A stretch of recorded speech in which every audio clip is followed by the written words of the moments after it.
Originally, so they decree.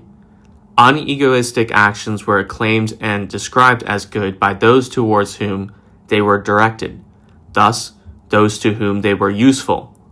The origin of this acclaim was later forgotten, and unegoistic actions were simply felt to be good because they were habitually always praised as such, as if they were in themselves something good. The judgment good does not derive from those to whom goodness is shown. Rather, the good themselves, that is, the noble, the powerful, the superior, and the high-minded, were the ones who felt themselves and their actions to be good, that is, as of the first rank, and posited them as such, in contrast to everything low, low-minded, common, and plebeian. The pathos of nobility and distance, the enduring, dominating, and fundamental overall feeling of a higher ruling kind in relation to a lower kind, to a below. That is the origin of the opposition between good and bad. There is from the outset absolutely no necessary connection between the word good and unegoistic actions. It is only with the decline of aristocratic value judgments that this whole opposition between egoistic and unegoistic comes to impose itself increasingly on the human conscience. To adopt my own terminology, it is the herd instinct, which here finally has its chance to put in a word, and to put itself into words. What pointed me in the right direction was actually the question of what the designations of good coined in various languages meant from an etymological perspective. I found that they all led back to the same transformation of concepts, that refined or noble, in the sense of social standing, is everywhere the fundamental concept, from which good in the sense of having a refined soul, noble in the sense of superior in soul, privilege in soul, necessarily developed. This development always ran parallel with that other one, by means of which common or plebeian or low ultimately slide over into the concept bad. The most eloquent example of this latter process is the German word schlecht, bad itself. It is identical with schlicht, simple. Compare Schlechtweg, Schlechterdings, simply, and originally designated the simple common man in straightforward contrast to the nobleman, without at that time implying a suspicious sideward glance on the part of the speaker. Those of higher rank to name themselves according to their superiority in matters of power, as the powerful, the masters, those who command, or according to the most visible sign of this superiority, as for example, the wealthy, the owners. That is the meaning of aria.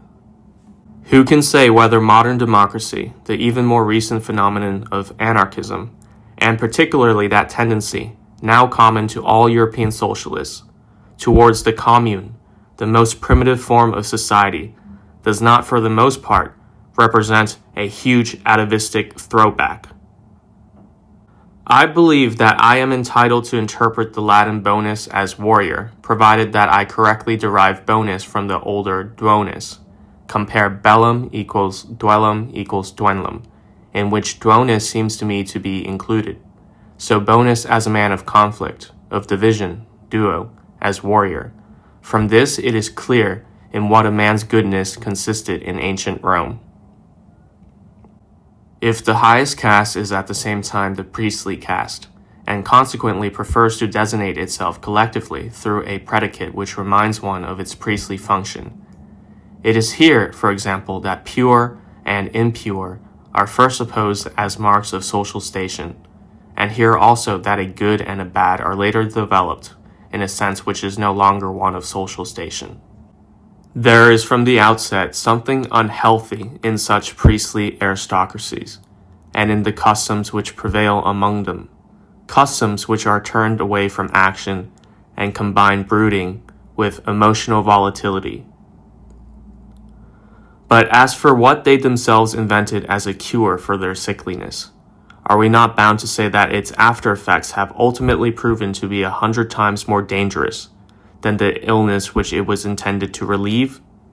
mankind itself continues to suffer from the after effects of these naive, priestly cures. Let us think, for example, of certain forms of diet, avoidance of meat, of fasting, of sexual abstinence, of flight into the desert.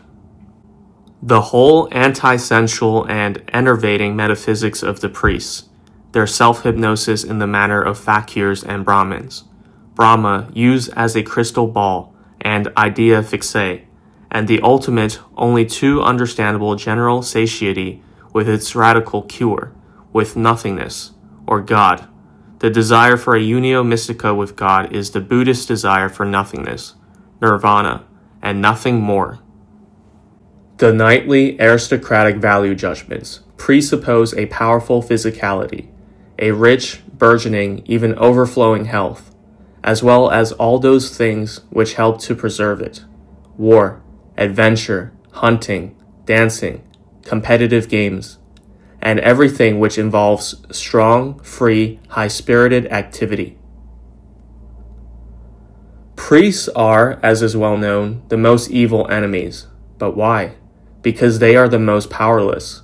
From powerlessness, their hatred grows to take on a monstrous and sinister shape, the most cerebral and most poisonous form. The very greatest haters of world history have always been priests. The aristocratic value equation: good equals noble, equals powerful, equals beautiful, equals happy, equals blessed. The most unfathomable hatred, the hatred of the powerless. The slave revolt in morals begins when ressentiment itself becomes creative and ordains values. The ressentiment of creatures to whom the real reaction, that of the deed, is denied, and who find compensation in an imaginary revenge. While all noble morality grows from a triumphant affirmation of itself, slave morality from the outset says no to an outside, to an other, to a non-self, and this no is its creative act. The reversal of the evaluating gaze, this necessary orientation outwards rather than inwards to the self, belongs characteristically to ressentiment. In order to exist at all, slave morality from the outset always needs an opposing outer world. In physiological terms, it needs external stimuli in order to act. Its action is fundamentally reaction. The opposite is the case with the aristocratic mode of evaluation. This acts and grows spontaneously. It only seeks out its antithesis in order to affirm itself more thankfully and more joyfully. Its negative concept, low, common, bad, is only a derived pale contrast to its positive basic concept, which is thoroughly steeped in life and passion. We the noble, we the good, we the beautiful, we the happy ones. If the aristocratic mode of evaluation errs and sins against reality, this happens in relation to the sphere with which it is not sufficiently familiar, and against real knowledge of which it stubbornly defends itself. It misjudges on occasion the sphere it despises, that of the common man, of the lower people. On the other hand, one may consider that this feeling of contempt, condescension, and superiority, granted that it falsifies the image of those despised, will trail far behind the falsification by means of which the downtrodden hatred, the revenge of the powerless, will attack its opponent. In effigy, of course. There is, in fact, too much nonchalance, too much levity, too much distraction and impatience, even too much good temper, mixed up with this aristocratic contempt, for it to be capable of transforming its object into a real caricature and monster. One should not fail to notice the almost benevolent nuances present in all the words with which the Greek nobility distinguishes the lower people from itself, how a kind of pity, consideration, and forbearance continually intervenes and sweetens, and so ultimately almost all the words applied to the common man survive as expressions meaning unhappy, pitiable.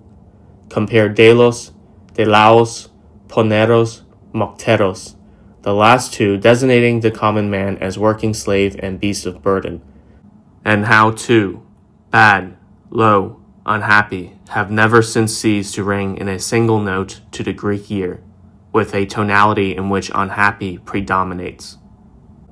This is a legacy from the old, more noble, aristocratic mode of evaluation, which refuses to deny itself even in its contempt for others. Let me remind philologists in what sense auxeros, enobos, thlemon, destikon, symphora were used. The well-bred felt themselves to be the fortunate. They did not have to construe their good fortune artificially through a glance at their enemies, to persuade themselves of it, to convince themselves through lying, as all men of ressentiment usually do. Likewise, as fully developed people overladen with strength, and consequently as necessarily active people, they knew better than to separate action from happiness. With them, activity is necessarily calculated into happiness, from where au prétend takes its origin.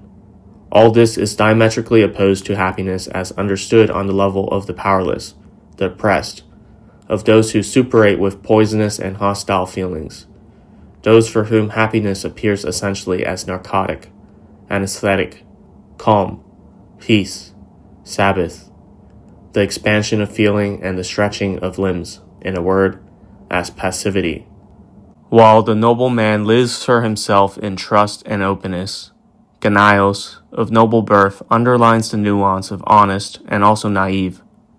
The man of ressentiment is neither upright nor naive in his dealings with others, nor is he honest and open with himself. His soul squints, his mind loves bolt holes, secret paths, back doors. He regards all hidden things as his world, his security, his refreshment. He has a perfect understanding of how to keep silent, how not to forget, how to wait, how to make himself provisionally small and submissive. A race of such men of ressentiment is bound in the end to become cleverer than any noble race, and it will respect cleverness to a completely different degree, that is, as a first condition of existence. In contrast, for aristocratic people, cleverness easily acquires a delicate taste of luxury and refinement. They long considered cleverness less essential than the smooth functioning of their unconscious regulating instincts, than a certain recklessness even. This latter took the form of a bold impetuosity, whether with respect to danger, the enemy, or the instantaneous outbursts of wrath, love, respect, gratitude, and revenge, by means of which noble souls have at all times recognized one another. For the ressentiment of the nobleman himself, if it appears at all, completes and exhausts itself in an immediate reaction. For that reason, it does not poison. On the other hand, ressentiment simply fails to appear in countless cases where its emergence would be inevitable among the weak and the powerless. To be incapable of taking one's enemies, accidents, even one's misdeeds seriously for long, such is the sign of strong, full natures in possession of a surplus of the power to shape, form, and heal, of the power which also enables one to forget. A good example of this in the modern world is Mirabeau, who had no memory for the insults and malicious behavior directed against him, and could not forgive simply because he could not remember. Such a man with a single shrug shakes off much of that which worms and digs its way into others. Here alone is actual love of one's enemy possible, assuming that such a thing is at all possible on earth. How much respect a noble man has already for his enemy, and such respect is already a bridge to love. The noble man claims his enemy for himself, as a mark of distinction. He tolerates no other enemy than one in whom nothing is to be despised, and a great deal is worthy of respect. In contrast, imagine the enemy as conceived by the man of ressentiment. This is the very place where his deed, his creation, is to be found. He has conceived the evil enemy, the evil man. Moreover, he has conceived him as a fundamental concept, from which he now derives another as an after-image and counterpart, the good man, himself. This, then, is the very opposite of what the noble man does, for the latter conceives the fundamental concept good spontaneously and in advance, that is, from his own point of view, and only then does he proceed to create for himself an idea of the bad. This bad of noble origin and that evil which issues from the cauldron of insatiable hatred. The former being a retrospective creation, an incidental, a complementary color, while the latter is the original, the beginning, the real deed in the conception of a slave morality. What a difference there is between these two words, bad and evil, in spite of the fact that they both appear to stand in opposition to one and the same concept of good. But it is not the same concept of good which is involved in each case. The question which should be asked is rather, who is actually evil according to the morality of ressentiment? In all strictness, the answer is none other than the good man of the other morality, none other than the noble, powerful, dominating man, but only once he has been given a new color, interpretation, and aspect by the poisonous eye of ressentiment. We would be the last to deny that anyone who met these good men only as enemies would know them only as evil enemies, and that these same men who are inter pares so strictly restrained by custom, respect, usage, gratitude, even more by circumspection and jealousy, and who in their relations with one another prove so inventive in matters of consideration, self-control, tenderness, fidelity, pride, and friendship, these same men behave towards the outside world, where the foreigners are to be found, in a manner not much better than predators on the rampage. There, they enjoy freedom from all social constraint. In the wilderness, they make up for the tension built up over a long period of confinement and enclosure within a peaceful community.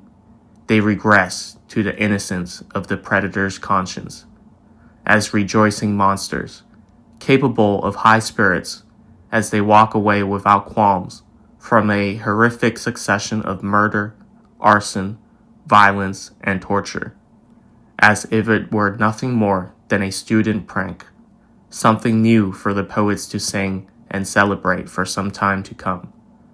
There is no mistaking the predator beneath. The noble races are the ones who, wherever they have gone, have left the concept barbarian in their wake. And awareness of this is betrayed even by their highest culture, which actually takes pride in it. For example, when Pericles says to his Athenians in that famous funeral address, "Wherever our boldness has given us access to land and sea, we have established everlasting monuments of good and wickedness." It is the meaning of all culture to breed a tame and civilized animal, a domestic animal, from the predatory animal man. What causes our revulsion from man today? For we suffer from man, there is no doubt. Not fear, but rather the fact that we no longer have anything to fear from man. That man squirms like a worm before us. That the tame man, the irremediably mediocre and unedifying man, has already learnt to regard himself as goal and destination, as the meaning of history, as the higher man, and even that he has a certain right to regard himself as such, in so far as he senses his superiority over the surplus of failed, sickly, tired, worn-out people who are beginning to make Europe smell, in so far as he represents something which remains at least relatively successful, something which is still capable of life, something which affirms life. At this point, I cannot suppress a sigh and one remaining hope. What of all things am I unable to tolerate? The only thing which I find it impossible to deal with, which makes me choke and languish? Bad air, bad air. When something failed draws near, when I am obliged to smell the entrails of a failed soul. In comparison, what need, deprivation, bad weather, shallowness, toil, isolation cannot be borne. Basically, one can deal with everything else, born as one is to a subterranean existence of struggle. Again and again, one will reach the light. Again and again, experience the golden hour of victory. And then stand forth newborn, indestructible, tensed in readiness for what is new, more difficult, more distant, like a bow which every necessity merely draws tighter. But from time to time let me be granted, if such things as divine patronesses actually exist beyond good and evil.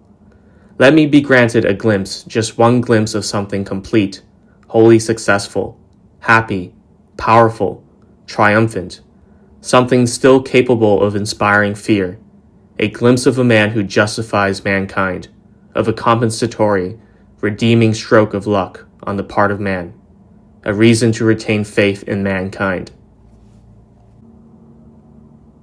But let us return to our problem, for our discussion of the problem of the other origin of good as conceived by the man of ressentiment, requires its conclusion. That lambs bear ill will towards large birds of prey is hardly strange, but is in itself no reason to blame large birds of prey for making off with little lambs. And if the lambs say among themselves, "These birds of prey are evil," and whoever is as little of a bird of prey as possible, indeed, rather the opposite, a lamb, should he not be said to be good? Then there can be no objection to setting up an ideal like this, even if the birds of prey might look down on it a little contemptuously, and perhaps say to themselves, "We bear them no ill will at all, these good lambs. Indeed, we love them. There is nothing tastier than a tender lamb." To demand of strength that it should not express itself as strength, that it should not be a will to overcome, overthrow, dominate, a thirst for enemies and resistance and triumph, makes as little sense as to demand of weakness that it should express itself as strength. A quantum of force is also a quantum of drive, will, action. In fact, it is nothing more than this driving, willing, acting. And it is only through the seduction of language, and through the fundamental errors of reason petrified in it, language which understands and misunderstands all action as conditioned by an actor, by a subject, that it can appear otherwise. Just as the common people distinguish lightning from the flash of light, and takes the latter as doing, as the effect of a subject which is called lightning, just so popular morality distinguishes strength from expressions of strength, as if behind a strong individual there were an indifferent substratum which was at liberty to express or not to express strength. But no such substratum exists. There is no being behind doing, acting, becoming. The doer is merely a fiction imposed on the doing. The doing itself is everything. Basically, the common people represent the doing twice over. When they make lightning flash, that is a doing doubled by another doing. It posits the same event once as cause, and then once again as effect.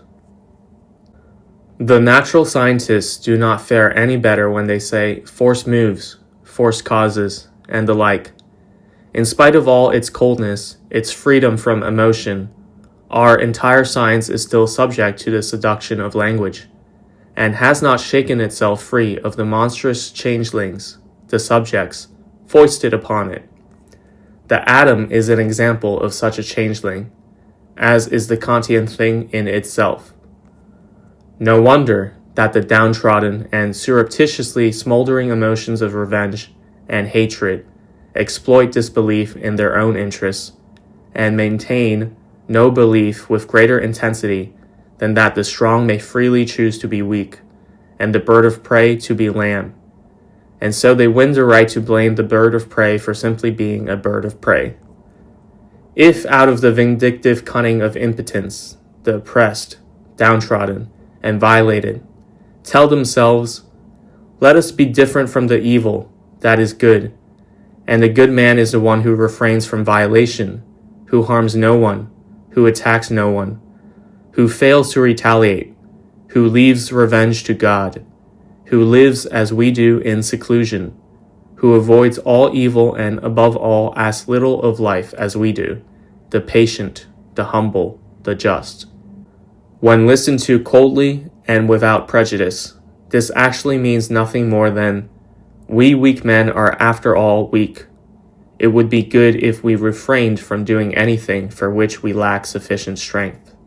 But this dry matter-of-factness, this cleverness of the lowest rank, which even insects possess, insects which, in situations of great danger, probably played dead in order not to do too much, has, thanks to the forgery and self-deception of impotence, clothed itself in the magnificence of self-abnegating, calm, and patient virtue, exactly as if the weakness of the weak man itself, that is, his essence, his action, his whole single, unavoidable, irredeemable reality, were a free achievement, something willed, chosen, a deed, a merit, bound to do so by his instinct of self-preservation and self-affirmation, an instinct which habitually sanctifies every lie.